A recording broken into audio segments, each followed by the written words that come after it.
우리는 계속해서 에베소서를 좀 살펴보고 있습니다. 에베소서는 교회론의 기초라고 말씀을 드렸어요. 그러한 기본이 되는 서신서입니다. 우리가 예수 그리스도를 머리로 하는 몸된 지체로서 그 교회로 존재하기 위해 어떻게 세워지고 어떻게 나아가야 하는가, 또한 어떤 것을 깨닫고 품고 살아가야 하는가라는 것을 에베소서는 정말 잘 우리에게 알려주고 있습니다. 에베소서 1장 이 서두에서 쭉 이야기하는 것이 무엇이냐면은 구원의 복을 계속해서 전해주고 있어요. 이것은 중요해서일까요? 중요해서일까요? 다들 너무 잘 맞추세요. 복음이 중요하기 때문에 에베소서의 서두에서 이 복을 계속, 구원의 복을 계속해서 나누고 있는 것입니다. 첫 번째 복은요, 하나님의 선택이었어요. 하나님께서 태초에 천지를 창조하시고 창조 전부터 그리스도 안에서 우리를 택하시고 자녀 삼아 주신 놀라운 축복. 그리고 두 번째 복은요, 예수님의 구속이었습니다. 예수님께서 자신의 피로 우리의 죄값을 치르시고 속량 곧 죄사함을 허락하신 복이었어요. 그리고 죄로 깨어진 모든 것을 그리스도 안에서 하나 되게 하셨다, 통일되게 하셨다라는 것을 우리는 나누었습니다. 이제 이 한 문장으로 이어진 이 문장의 마지막입니다. 세 번째 복입니다. 바로 성령님의 인치심입니다. 하나님께서 택하시고 예수님께서 구속하신 사람에게 성령의 인치심을 주셨다라고 오늘 말씀은 선언하시는데, 그것을 통해서 우리에게 말하고자 하는 것이 무엇이냐? 너는 하나님의 것이다 라는 것입니다. 그리고 약속을 하세요. 내가 너의 구원을 끝까지 완성하겠다. 성령으로 인침받은 사람은 어떻게 살아가고 어떠한 변화를 경험하게 될까? 오늘 말씀을 나누면서 성령님의 인치심에 대한 복을 살펴보는 복된 시간 되기를 소망합니다. 우리 한 목소리로 한번 따라해 주시겠습니까? 성령께서 우리가 하나님의 것임을 인치셨다. 13절의 말씀을 보니까 이렇게 말씀하세요. 그 안에서 너희도 진리의 말씀 곧 너희의 구원의 복음을 듣고 그 안에서 또한 믿어 약속의 성령으로 인치심을 받았다라고 우리에게 알려주고 있습니다. 자, 에베소서 1장에서 계속해서 반복되어지는 단어가 하나가 있는데 무엇이냐면 바로 그리스도 안에서예요. 복음에 있어서, 복에 있어서 그리스도 예수를 빼놓을 수가 없다라고 제가 계속 나누고 있어요. 예수 그리스도 안에 있어야 우리가 복된 존재가 되는 거예요. 예수님 안에서 모든 복이 이루어지고 있고 예수 그리스도 안에서 우리는 모든 복을 누리고 있다라고 에베소서는 계속 사도 바울이 우리에게 알려주고 있다는 겁니다. 그리스도 안에서 신령한 복을 받았고 그리스도 안에서 선택을 받았고 그리스도 안에서 속량을 받았고 그리스도 안에서 기업이 되었고 그리스도 안에서 성령으로 인치심을 받았다라고 분명히 알려주고 있어요. 모든 복의 장소가 하나로 귀결됩니다. 그리스도 안. 이 그리스도 안에서 모든 복이 이루어지고 있다는 것을 오늘 이 본문에서도 우리에게 알려주고 있다는 것이죠. 이어서 바울은 그리스도 안에서 인치심의 과정을 말하는데 복음을 듣고 믿고 성령으로 인치심을 받았다라고 알려주고 있어요. 우리가 말씀을 듣죠. 또 복음을 듣습니다. 이게 지식으로 연결되면 안 됩니다. 단순한 종교적 지식으로 설교 말씀을 듣고 돌아가시면은 안 돼요. 진리의 말씀은 곧 너희의 구원의 복음이다 라고 알려주고 있어요. 자, 너희의 구원의 복음, 너희의 구원의 복음, 나의 구원의 복음이에요. 복음은 관계입니다. 나는 직접적인 복음과의 관계가 있다라는 거예요. 복음은 그냥 복음 좋은 말씀, 좋은 소식, 복된 소식이다 이게 아니라 이 복음이 나의 복음인 거고 나와 관계 있는 복음인 거고 나를 살리신 복음이 되어야 된다라는 겁니다. 예수님이 세상의 구주라는 사실을 아는 단계, 이게 복음이 아니라는 겁니다. 나를 위한 복음이에요. 예수님께서 모욕당하시고 수치를 당하시고 채찍과 고통을 당하시고 십자가의 치욕을 이겨내시고 견디시고 다 감당하시고 그 신포도주 진통제와 같은 신 포도주도 다 거절하시고 모든 저주와 모든 고통을 다 받으신 이유가 뭐예요? 저 사람 때문입니까? 아니죠. 자, 따라해 주시겠습니까? 나 때문에. 나 때문에. 이 복음이 우리 안에 실제가 되어야 된다라는 거예요. 다른 사람의 복음, 다른 사람이 말하는 그 복음이 아니라 이 복된 소식이 예수 그리스도의 죽음, 예수 그리스도의 대속, 예수 그리스도께서 나에게 허락하신 모든 은혜가 내 거야지, 나와 상관이 있어야지 다른 사람과의 관계가 그냥 내가 들어서 그렇구나라고 여기는 상황에 지내면 안 된다라는 거죠. 복음은 실제입니다. 예수님이 십자가의 사건도 실제인 것과 같이 우리의 대속의 사건도, 구속의 사건도, 복을 받은 그 모든 사실도 실제임을 믿으시기를 바랍니다. 예수님께서 왜 견디셨어요? 옆 사람을 위해서요? 아니에요. 나를 위해서. 나를 구원하시려고. 이 죄인인 나를 구원하시려고 예수님께서 십자가에서 숨 한 번 쉬시기 위해 못 박힌 손과 발에 있는 힘을 한번 줘야, 몸을 올려야 눌려있던 폐가 일어서서 숨을 한번 쉴 수 있게끔 할 수 있는 그 고통인 십자가, 호흡마저 고통이 되는 그 공간에서 끝까지 다 버티신 거예요. 누구를 위해서요? 누구를 위해서요? 누구를 위해서요? 나를 위해서입니다. 이게 실제가 되셔야 돼요. 이 복음의 은혜가 나에게 들어오는 것부터 시작이에요. 은혜가 메말라 버리면 예수 그리스도의 몸된 지체로서 있을 수가 없어요. 왜냐하면 예수님의 마음을 받을 수가 없기 때문입니다. 그러기에 복음을 듣는다는 것은 단순한 청취가 아니에요. 말씀을 받아들이고 그리스도, 예수 그리스도께 나 자신을 맡기는 믿음으로 이어져야 된다는 겁니다. 듣는 데서 끝나는 게 아니라요. 믿어야 해요. 단지 아는 것에서 그치지 말고요. 지식적 동의에서 그치시면 안 됩니다. 머무시면 안 됩니다. 그래서 우리는 어떻게 살아가죠? 매일 새벽 말씀 붙들고, 저도 수십 년 동안 이제 말씀 묵상하면서 이제 말씀 묵상을 이제 조금 정리를 해, 새벽 말씀 주시는 것마다 매일같이 정리하면서 무엇을 적용해야 될지, 오늘 삶 안에 무엇을 내가 고민하며 살아가야 될지 계속 싸워요. 말씀 가지고. 부족해서요. 연약해서요. 환경이 있어요. 아픔이 있어요. 상처가 있어요. 두려움이 있어요. 근심이 실제로 우리 안에 있잖아요.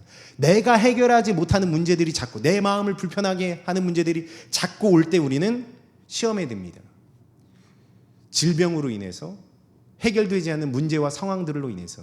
그럼 이게 다 사탄 마귀의 역사인가요? 아니에요. 이 환경과 이 상황과 이 사람과 이 일로 인해서 시험을 받는 내 마음이 문제인 거예요. 전쟁터가 되잖아요. 이때 우리는 예수 그리스도가 나의 주인이 되어야 되는데 그 자리를 빼앗겨 버리는 게 문제인 거예요. 이해가 되시나요?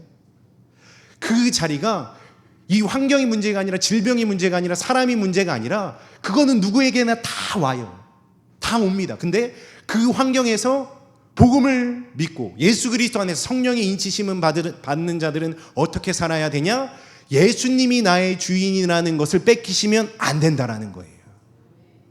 예수님이 우리 주인이시잖아요. 근데 그 상황 때문에 나의 주인 되신 예수님을 걷어차버리고 내쫓아요. 그리고 내 감정과 내 상황과 내 형편과 내 방법대로 행하는 것이에요. 이게 사단의 역사지, 죄의 역사 물론 있을 수 있죠. 사단의 역사가 있을 수 있죠. 그러나 사단은 그렇게 우리의 마음을 틈타서 예수 그리스도의 주인됨을, 나의 주인이 예수님임을 빼앗아가 버리는 것입니다. 사랑하는 성도님들, 우리의 구원이 나의 힘과 나의 능력이 있습니까? 아니에요. 우리 주 예수 그리스도께 있는 줄 믿으시기를 바랍니다. 내가 해결할 수 없는 상황들 평생 겪으셨잖아요. 내가 감당할 수 있는 질병들 평생 겪으셨어요. 그거를 경험해 오셨어요. 근데 그때 우리의 힘으로 해결되는 문제들이 온전히 있나요? 내 마음을 다른 것들로 평안을 누릴 수 있어요? 온전한 평안을 누릴 수 있습니까? 아니에요. 예수님 앞에 무릎 꿇고 예수님 앞에 기도하고 예수님의 말씀을 붙들고 고백할 때에 우리의 심령이 평안케 되는 줄 믿으시는 우리 성도님들 다 되시기를 예수 그리스도의 이름으로 축복합니다. 저도 매일 싸워요. 죄송해요. 저도 연약해서 순간순간 싸웁니다. 정말 순간순간 싸워요. 불평이 올 때도 그냥 말을 바꿔버리기도 하고, 근심 걱정 올 때 그냥 기도로 주님 앞에 부르짖기도 하고, 그냥 앉아있기도 하고, 말씀을 암기하기도 하고 해요. 그 싸움을 해요. 왜냐하면 내 주인이 자꾸 바뀌려고 해서요. 내 마음의 주인이 주의 말씀이어야 되고 주님의 마음이어야 되는데 이것을 자꾸 벗어나려고 하기 때문에 싸울 수밖에 없게 되는 것 같습니다. 왜요? 나의 구원은 다른 곳에 있는 것이 아니라 오직 주님 안에서만 누릴 수 있기 때문입니다. 우리의 평안은 주님 안에 누릴 수 있기 때문에 그 싸움을 행하는 것입니다. 나를 위한 이 복음을 듣고 믿는 자에게는 놀라운 복이 임합니다. 바로 약속의 성령의 인치심을 받는다라는 거예요. 먼저 성경은 약속, 우리 한번 말씀 띄워주세요. 약속의 성령이라고 말씀하세요. 왜 약속의 성령이라고 말씀하실까? 성령은 그냥 갑자기 빵 하고 나오신 분이 아니에요. 구약에서부터 하나님께서 약속하셨고 예수님께서 약속하셨어요. 에스겔서 36장을 보니까 새 영을 주시고 하나님의 영을 사람 속에 두겠다라고 약속하셨어요. 요엘서 2장을 보니까 모든 육체에 성령을 부어주시겠다라고 이미 구약에서부터 하나님의 영을 내가 너희에게 줄 거야, 선물로 줄 거야 라고 약속하셨어요. 그래서 약속의 성령이라고 오늘 본문은 알려주고 계시는 거예요. 그러니까 성령은 무엇이냐면 하나님의 약속의 성취의 증거물이라는 겁니다.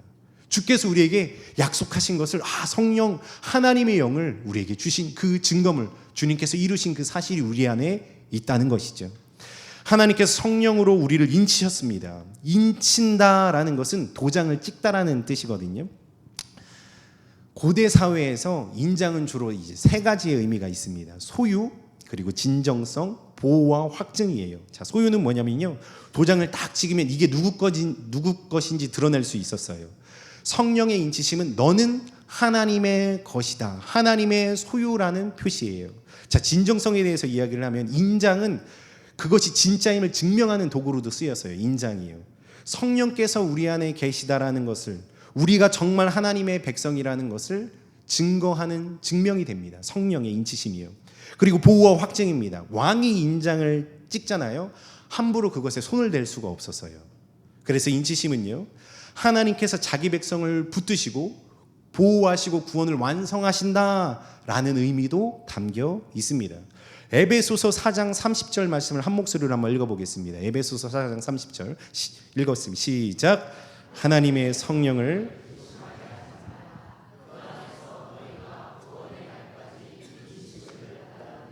아멘. 그 안에서 너희가 구원의 날까지 인치심을 받았다. 그렇기 때문에 너희는 성령 안에 거하고 성령을 근심하게 하는 일에 거하지 말아라라고 우리에게 알려주고 있습니다. 이것이 성령의 인치심입니다. 우리는 더 이상 죄의 것도 아니고 세상의 것도 아니에요. 하나님의 소유된 백성인 줄 믿으시기를 바랍니다. 그러므로 성령의 인치심을 받은 사람의 삶의 질문이 달라지는 거죠. 내가 하고 싶은 것, 내 욕망, 내 의지가 아니라 하나님께서 이 상황 가운데 기뻐하시는 것은 무엇일까? 하나님께서 지금 나를 여기에 두셨는데 나를 향한 뜻은 무엇인가? 나는 이 불편한 상황 혹은 좋은 상황 가운데에 어떻게 고백하고 어떻게 행동해야 주님의 뜻을 이루어드릴 수 있는가를 고민하게 돼요. 왜요? 성령께서 인치셨기 때문에. 주님의 복음, 그 복음이 내 안에 살아있고 성령께서 인치셔서 확증하셔서 구원의 길을 완성하실 그 성령 하나님 안에 거해 있기 때문에 우리의 삶의 태도, 방향성이 나에 있지 않고 하나님의 뜻 안에 있게 되는 것이에요. 우린 이것을 이렇게 얘기하죠. 하나님의 비전이다. 주님의 비전과 사명을 품고 살아간다라고 이야기를 합니다. 삶의 방향성이 달라져야 합니다. 우리는 나는 내 것이 아니라 나는 하나님의 것이기 때문이죠. 우리는 하나님의 것입니다. 인터넷을 보면 수많은 논란들이 막 많아요. 헌금에 대해서도 신앙생활에 대해서, 교회에 대해서도, 목사에 대해서 수많은 일들이 많이 있습니다. 보면서 안타까운 마음도 있고, 거기서 왜 이렇게 여기서도 또 싸우고 있나, 익명으로 굳이 여기서도 또 싸울 필요가 있나, 이런 생각도 하고 수많은 생각들을 합니다. 그러나 우리 안에 성령 안에 인치심 받은 하나님의 소유라면 다툼과 싸움이 아니라 모든 것이 주님 거라는 것을 믿는다면 나의 입술도, 나의 생각도, 나의 삶도 주님의 것인 줄 믿는다면 그 안에 내가 어떻게 해야 하나님이 기뻐하실까를 고민할 때 그 문제들이 해결되는 줄 믿으시는 우리 모든 성도님들 다 되시기를 예수 그리스도의 이름으로 축복합니다. 성령의 인침받은 하나님의 소유이기 때문이에요.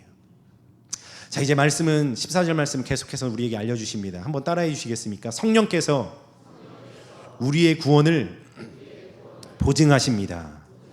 자, 한 목소리로 읽습니다. 이는 우리 기업의 보증이 되사 그 얻으신 것을 속량하시고 그의 영광을 찬송하게 하려 하심이라. 아멘. 여기서 이는 성령을 가리키죠. 성령께서 우리 기업의 보증이 되어 주신다라고 말씀해 주고 있어요. 여기서 기업은요, 하나님께서 구원받은 성도들에게 주실 유업을 말합니다. 부활, 영원한 생명, 하나님의 나라, 완성된 구원을 말이죠. 우리는 이미 구원을 받았어요. 그런데 이 모든 것을 다 누리고 있는 것이 아닙니다. 이를 하나님께서 완성하시기 위해 성령을 주셨다라고 말씀해 주고 있는 거예요. 14절을 다시 보면 성령이 이 구원을 통해 받게 될 기업의 보증이 되어 주신다라고 말을 해요. 보증은 아라본이라는 단어가 쓰였는데 쉽게 말해서 그 계약금 같은 겁니다.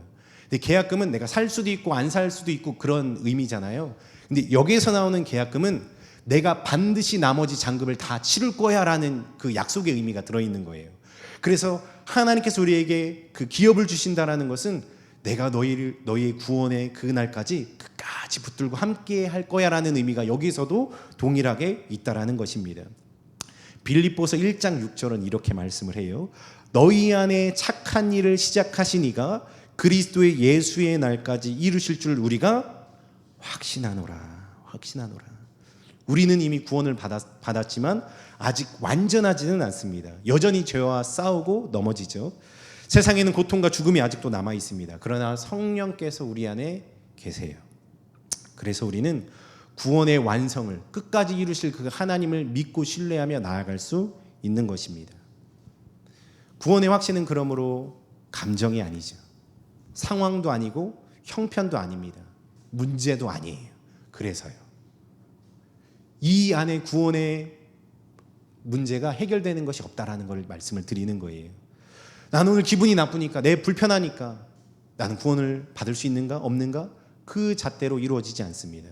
우리 안에 계신 성령께서 하나님이 시작하신 구원을 끝까지 완성하실 것이다 라는 믿음 안에, 그 보장 안에 있는 줄 믿으시기를 바랍니다. 그러므로 넘어지실 수 있어요. 실패할 수도 있고 실수할 수도 있습니다. 포기하지 마시고 죄를 깨달았다면 회개로 다시 일어나시기 바랍니다. 성령께서는 우리를 버려두지 않으시고 끝까지 그리스도를 닮아가게 하실 것입니다. 그리고 본문은 이어서 그 얻으신 것을 속량하신다라고 말씀하세요. 쉽게 말을 하면은 하나님께서 자신의 것으로 삼으신 백성을 마지막 날 완전히 구속하실 때까지 구원을 이루실 것이다 라고 계속해서 우리에게 말씀해주고 있어요. 성령 안에서 말이죠. 자, 이렇게 완성하실 하나님, 나의 삶을 이끄시고 인치시고 확증하셔서 성령 안에서 구원을 이루실 하나님, 그 하나님을 바라보며 우리는 어떻게 살아야 될까? 우리의 삶은 어떻게 나아가야 될까? 본문 마지막 절의 마지막 부분은 구원의 목적을 다시 한번 우리에게 상기시켜 줍니다. 구원의 목적은 모두 동일해요. 그의 영광을 찬송하게 하려 하십니다. 구원의 목적은 하나님의 영광이 있어요. 하나님이 우리를 선택하신 것도, 예수님께서 피 흘리셔서 우리를 구속하신 것도, 성령 하나님께서 인치시고 보증하신 것도 하나님이 얼마나 은혜롭고 신실하고 영광스러운 분인지 우리가 온전히 깨닫고 체득하여 하나님의 영광을 드러내게 하기 위하여, 그 드러낸다라는 것이 하나님을 높이는 것도 포함이지만 우리의 삶을 통해 그 하나님의 신실하심과 약속과 그 사랑이 전해져야 된다라는 것을 말씀해주고 있는 것입니다. 나에게서 그치는 복음의 역사가 아니라 이 복음이 흘러가 다른 사람에게 전해지는 것, 그래서 내가 하나님의 찬송이 되고 내 삶이 주님께 영광 올려드리는 삶이 되는 것, 그것을 성경에서는 교회로서 우리가 기초가 어떻게 준비되어져야 되는지를 분명하게 알려주고 있다라는 거예요. 구원받은 자녀로서 하나님께 찬양된 삶 사시기를 예수 그리스도의 이름으로 축복합니다. 말씀을 마무리합니다. 사랑하는 성도님들, 하나님께서는 우리를 택하셨습니다. 우리의 그 무엇 때문이 아니라 하나님의 사랑으로 우리를 태초부터, 창세전부터 우리를 택하셨어요. 예수님께서는 자신의 피로 우리를 구속하셨습니다. 값없이 다 주셨습니다. 성령께서는 인쳐주셨고 구원을 끝까지 보증해 주신다라고 오늘 말씀 우리에게 전해주십니다. 우린 이 복을 다 받아 누리는 자들이에요. 이 복이 우리 안에 있다라는 겁니다. 자, 그렇다면 우리는 스스로 물어야 됩니다. 나는 정말 하나님의 사람답게 살아가고 있는가? 나의 입술, 나의 삶과 나의 행동, 이것들이 점점 주님의 뜻, 주님의 복음, 주님의 사랑, 주님의 말씀으로 모아지고 있는가? 내 길은 계속 방황하는 삶이 아니라 점점 예수님께로 향하고 있는가를 점검해야 돼요. 하나님은 우리를 사랑하셔서 은혜로 구원을 베풀어 주셨죠. 그리고 그 은혜와 구원받은 자는 하나님의 영광과 찬송이 되어야 한다라고 우리에게 알려주고 있습니다. 그러나 아무리 기도를 많이 하고요, 말씀을 많이 읽고 오랫동안 예배드리고 봉사와 헌신을 한다고 해도 내 입술이 험담을 하고 말로 상처만 주고 부정적인 언어가 계속 나오고 이간질하고 분열시키며 내 마음에 들지 않는 사람을 함부로 배척하고 거짓말하고 다른 사람을 배려하지 않고 무례하게 살아간다면, 질서 없는 삶을 살아가고 있다면 반드시 우리는 스스로를 돌아봐야 합니다. 완전하지 않지만 그 삶 안에 거해 살고 있다면, 그것이 끊어지지 않고 점점 예수님께로 가는 삶이 아니라 그냥 그런 삶, 누구나 살아갈 수 있는 하나님의 말씀과 상관없는 삶을 살고 있다면, 나는 진짜 성령의 인치심을 받은 자로 살아가고 있는가? 나는 정말 성령께서 나에게 주신 감동을 따라 살아가고 있는가? 나는 정말 예수 그리스도의 몸된 지체, 하나님께서 군사로 부르신 그 군대로서 훈련을 받으며 주님 앞에 정죄된 삶을, 주님의 뜻대로 사는 삶을 살고 있는가를 돌아보셔야 됩니다. 그래서 성경은 우리에게 날마다 스스로 점검하라 라고 알려주고 있습니다. 사랑하는 성도님들, 성령의 인치심을 받은 하나님의 사람답게 살아가고 계신지요? 성도도 넘어집니다. 실수하고 죄를 짓습니다. 그러나 성령으로 인치심을 받은 사람은 죄를 당연하게 여기지 않습니다. 말씀 앞에 자신을 돌아보고 잘못을 인정하며 회개하고 다시 하나님의 뜻으로 돌이킵니다. 왜 그렇습니까? 나는 내 것이 아니라 나는 하나님의 소유고 하나님의 것이기 때문입니다. 우리의 말로, 우리의 관계로, 우리의 선택과 우리의 행동으로 하나님을 높이시기를 바랍니다. 우리의 모든 삶으로 하나님의 영광을 찬송하는 귀하고 복된 우리 성도님들 다 되시기를 예수 그리스도의 이름으로 축복합니다.